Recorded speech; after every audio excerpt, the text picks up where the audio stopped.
Hello, welcome to Sumo biology online classes. तो बेटा NEET 2023 में क्वेश्चन आया था, frequency of recombination between gene pairs on same chromosome as a measure of distance between genes to map their position on chromosome was use for the first time by. तो सबसे पहले तो ये समझो कि जो भी रिकॉम्बिनेशन बनते हैं, रिकॉम्बिनेंट बनते हैं, उनकी कितनी फ्रीक्वेंसी है।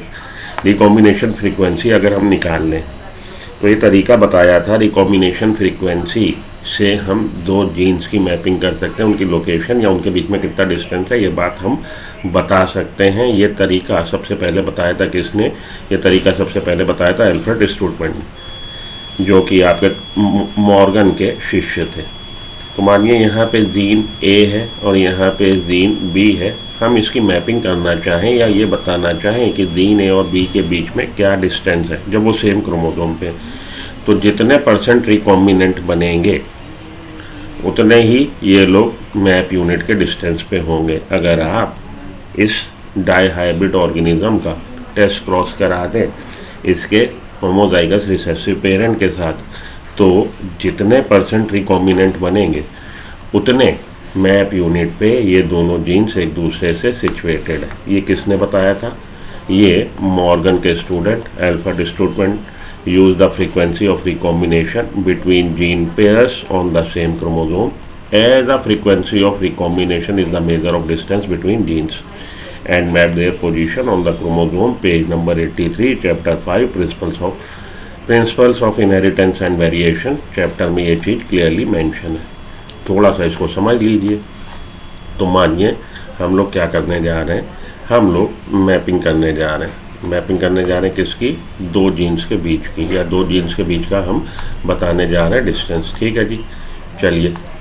तो दो जीन्स जो कि सिचुएटेड है सेम क्रोमोसोम पे, ए और बी। अब मैंने बोला डाई हाइब्रिड ऑर्गेनिज्म है, मतलब ए और बी, या तो उसका जो जेनेटिक मेकअप होगा ये होगा, ये तो होमोजाइगस का हो गया। डाई हाइब्रिड में ये है जेनेटिक मेकअप, या तो ये या जेनेटिक मेकअप ये, एक क्रोमोसोम पे एक कॉम्बिनेशन, एक क्रोमोसोम पे ये कॉम्बिनेशन, वो हो गया आपका डाई हाइब्रिड ऑर्गेनिज्म। ठीक, ए बी ये। अब आपने क्या करा देना, आपने इसका टेस्ट क्रॉस करा देना है होमोजाइगस रिसेसिव पेरेंट से। तो जितने % आपके रिकॉम्बिनेंट बनेंगे वो उसकी हो गई रिकॉम्बिनेशन फ्रीक्वेंसी, उतने ही मैप यूनिट पे ये दोनों जीन्स एक दूसरे से सिचुएटेड है। ये तरीका बताया गया है। किसने बताया? स्टूडमेंट ने बताया। तो अगर जीन्स इंडिपेंडेंटली असॉर्ट हो रहे हैं, मतलब जीन्स अलग अलग क्रोमोसोम पे हैं, तो 50% रिकॉम्बिनेंट बनते हैं और 50% पेरेंटल कॉम्बिनेशन। पेरेंटल कॉम्बिनेशन वो जो पेरेंट्स में है, रिकॉम्बिनेंट वो जो नया कॉम्बिनेशन बन गया। मानिए आपने दो ऑर्गेनिज्म को क्रॉस कराया, तो ये आपका होगा पेरेंटल कॉम्बिनेशन। वो कॉम्बिनेशन जीन्स का या एलील का जो पेरेंट में है, ये भी पेरेंटल कॉम्बिनेशन है। और अगर ये वाला एलील इस एलील के साथ आ जाए तो ये रिकॉम्बिनेंट है, क्योंकि ये पेरेंट में नहीं है। और अगर ये वाला रिसेसिव एलील इस वाले डोमिनेंट एलील के साथ आ जाए तो ये भी आपका रिकॉम्बिनेंट है, क्योंकि पेरेंट में ये कॉम्बिनेशन नहीं है। पेरेंट में कॉम्बिनेशन डोमिनेंट एलील का है, रिसेसिव एलील का। ये पेरेंटल कॉम्बिनेशन कहलाएगा, ये रिकॉम्बिनेंट कहलाएंगे। अब आपने मानिए ऐसे ऑर्गेनिज्म को जिसका जेनेटिक मेकअप ये है, होमोजाइगस रिसेसिव पेरेंट के साथ क्रॉस कराया, ठीक है, और जीन्स इंडिपेंडेंटली असॉर्ट हो रहे हैं, सेम क्रोमोसोम पे नहीं है, तो इसमें 4 तरह के गैमीट बन जाएंगे और इसमें एक ही तरह का गैमीट बनेगा। उनके फ्यूज़न से जो ऑर्गेनिज्म बनने जा रहा है, उसमें देखिए आप, जो ऑर्गेनिज्म बनने जा रहा है उसका जेनेटिक मेकअप क्या है? उसका जेनेटिक मेकअप ये है। इसमें से दो आपको, कौन से दो आपको ये कंडीशन दिख रही है कि जो पेरेंटल कॉम्बिनेशन को रिप्रेजेंट कर रहे हैं, ये पेरेंटल कॉम्बिनेशन को रिप्रेजेंट कर रहा है। ये दो आपके ऐसे हैं जो रिकॉम्बिनेंट है, तो 50% रिकॉम्बिनेंट और 50% पेरेंटल कॉम्बिनेशन। ये जीन्स जो सेम क्रोमोसोम पे नहीं है। अगर ये सेम क्रोमोसोम पे हो तो क्या सीन होगा? ये सेम क्रोमोसोम पे हो तो इसमें जो बनेंगे आपके गैमीट वो 25% के नहीं बनेंगे अगर तो वो लिंक्ड जीन्स हैं, सेम क्रोमोसोम पे हैं।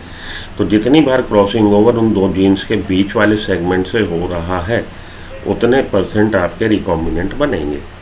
ठीक है, तो आप क्या देखोगे, अब आपको कैसे पता लगेगा कि भाई कितने परसेंट बने? आप टेस्ट क्रॉस करा दीजिए। टेस्ट क्रॉस का जब आपने कराया, अब आपके पास, अब आप जब टेस्ट क्रॉस कराने के बाद जो ऑर्गेनिज्म बने तो उसमें आप देख लोगे कितने प्रतिशत ऑर्गेनिज्म जो हैं, कितने प्रतिशत ऑर्गेनिज्म जो हैं वो इस तरह का कॉम्बिनेशन दिखा रहे, मतलब फिजिकल अपीयरेंस तो आ जाएगी ना, तब आप ये डिसाइड कर पाओगे कि कितने परसेंट रिकॉम्बिनेंट बने और कितने परसेंट आपके पेरेंटल कॉम्बिनेशन वाले बने।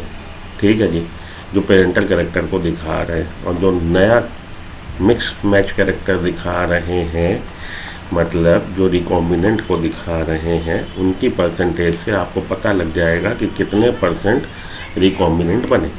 अब वो 50% से कम ही बनेंगे। तो ये बात साबित होती है, जब 50% से कम रिकॉम्बिनेंट बनते हैं तब ये बात साबित हो जाती है कि जीन्स लिंक्ड है। और जितने परसेंट रिकॉम्बिनेंट बनेंगे हम लोग कह देंगे उतने मैप यूनिट पे दो जीन्स सिचुएटेड होते हैं। ये है तरीका। ओके, तो क्वेश्चन जो आपसे नीट 2023 में पूछा गया था, frequency of recombination between gene pair on same chromosome as a measure of distance, किसने बताया था? स्टूडेंट ने बताया था, जो आपकी बुक एनसीईआरटी साफ साफ बता रही। मैं एक स्टेप आगे बढ़ के थोड़ा उसका डिटेल आपको समझाने की कोशिश करी कि भाई अगर जीन्स इंडिपेंडेंटली असॉर्ट हो रहे हैं, मतलब अलग अलग क्रोमोसोम पे है, तो 50% रिकॉम्बिनेंट, 50% पेरेंटल कॉम्बिनेशन बनता है। और अगर आपके टेस्ट क्रॉस का, डाई हाइब्रिड ऑर्गेनिज्म का टेस्ट क्रॉस कराने पे 50% से कम रिकॉम्बिनेंट बने, परसेंटेज ये कम आए, 50% से कम आए, 47 आए, या आपकी कहिए कि 37 आए, या कहिए कि 28 आए, तो ये इस बात को इंडिकेट कर रहा है कि जीन्स लिंक्ड है, सेम क्रोमोसोम पे हैं, इंडिपेंडेंट असॉर्टमेंट नहीं दिखा रहे। अब जितने परसेंट रिकॉम्बिनेंट बनेंगे उतने मैप यूनिट पे जीन्स होते हैं। बस ये बात आप ध्यान में रख लीजिए, बाकी कॉम्प्लिकेट ना करिए। सीधी सी बात, आखिरी में गोल्डन लाइन है क्या है, टेस्ट क्रॉस कराने पे अगर आखिरी की बिल्कुल ये जो 6 मिनट आपने दिए हैं, तो कुछ तो लेके जाइए वीडियो से, कंक्लूजन लेके जाइए। अगर तो वो जो तक मैंने ज्ञान बघारा, अगर आपको समझ में आया, आपके कॉन्सेप्ट क्लियर हुए, बहुत बढ़िया। अगर नहीं हुए हैं तो बिल्कुल गोल्डन लाइन्स आप गठरी में बांध के रख लीजिए कि अगर हम टेस्ट क्रॉस कराते हैं और टेस्ट क्रॉस में रिकॉम्बिनेंट फ्रीक्वेंसी 50% से कम आती है, तो ये इस बात का इंडिकेटिव है that genes are linked and situated over the same chromosome, कि जीन्स लिंक्ड है सेम क्रोमोसोम पे। ठीक, अब जितने 50% से कम जितनी भी आई, मानिए 37% आई या 23% आई, तो उतने मैप यूनिट पे वो जीन्स सेम क्रोमोसोम पे सिचुएटेड है। ये गोल्डन लाइन ध्यान में रख लीजिए कि किसी भी लेवल का क्वेश्चन आपको नीट में आ जाए, आप बहुत आसानी से कराओगे। मिलता हूँ ब्रेक के बाद। Good luck, good bye, have a nice day, thank you.